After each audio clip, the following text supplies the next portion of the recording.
तो हेलो जी, ये मॉर्निंग की शुरुआत हुई ग्रीन टी से और यहाँ मेरा भाई सोया हुआ है और हमारी स्कूबू मॉर्निंग में सबसे पहले हमारे पास आती है। उससे सबसे पहले किस, हैंडशेक ये सब करना होता है, मतलब अपना लाडू करवा के उसके बाद ही उसको मतलब मिलता है कि अब मैं जाऊँ कहीं घूमने। और यहाँ देखो मम्मा अपनी वीडियोज़ बना रही थी और मैं मम्मा को बता रही थी कि कैसे-कैसे एक्शन करने हैं। ये देखो यहाँ पे आपको दिख जाएँगे कि एक्शन कैसे-कैसे करने हैं। और एक्चुअली क्या था, आज मेरी सिस्टर आने वाली थी, उन्होंने बता दिया था कि वो थोड़ी देर के लिए आएँगे। अभी उनकी शादी हो गई है तो वो थोड़ी-थोड़ी देर के लिए घूमने आती हैं। और मैं जहाँ जैसे ही यहाँ से निकली तो मेरी सिस्टर आ गए थे। फिर बस, और पता है सबसे अच्छी चीज़ क्या होती है? आपको पता है ना, जब आपके भाई-बहन की मतलब शादी हो जाती है, जैसे मेरी सिस्टर की हो गई, तो वो हमेशा कुछ ना कुछ लेकर ही आती है खाने के लिए। इवन हम उनको मना भी करते हैं, वो तब भी कुछ ना कुछ लेकर ही आ जाए। वो देखो यहाँ पे लाया ना उन्होंने, मुझे पक्का पता होता है कि वो लाएँगी ही लाएँगी।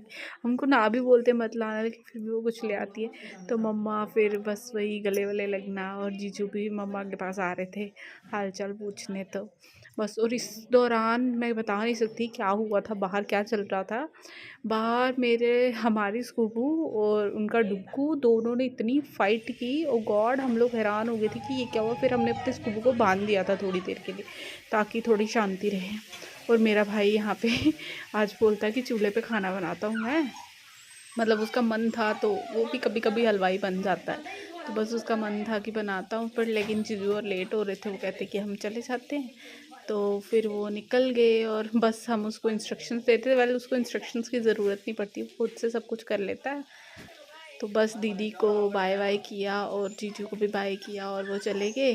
तो स्कूबू देखो, स्कूबू से बिल्कुल बर्दाश्त नहीं होता, वो कहती है कि मुझे खोल दो, जैसे मतलब तुम सब बाय कर रहे हो मैं भी बाय करूँगी। बस फिर यहीं से मतलब कैसे टाइम बीत गया, पूरा दिन निकल गया, हमें पता ही नहीं चला। मतलब जो दिन था वो तो ऐसे ही हो गया, आज का पूरा दिन ही निकल गया था। मेरा भाई बेचारा सब्ज़ी रोटी बनाने में ही रह गया कि मैं बनाता हूँ। मतलब वो एक्चुअली इस टाइम ठंड है ना यहाँ पे, तो काफ़ी मज़ा आता है, आग के पास बैठे रहो, बंदा कुछ बनाता रहे। और मम्मा फिर एक्चुअली मुझे खाना नहीं था, तो कोई हमारे कज़न आ रहे थे, बस मम्मा उनका और मेरे भाई का खाना निकाल रहे थे कि वो लोग खा लेंगे। उनको बस सर्व करके दे रहे थे। तो तब तक मेरे ब्रदर कह रहे थे कि मैं आता हूँ, तो आप खाना डाल दो मेरा।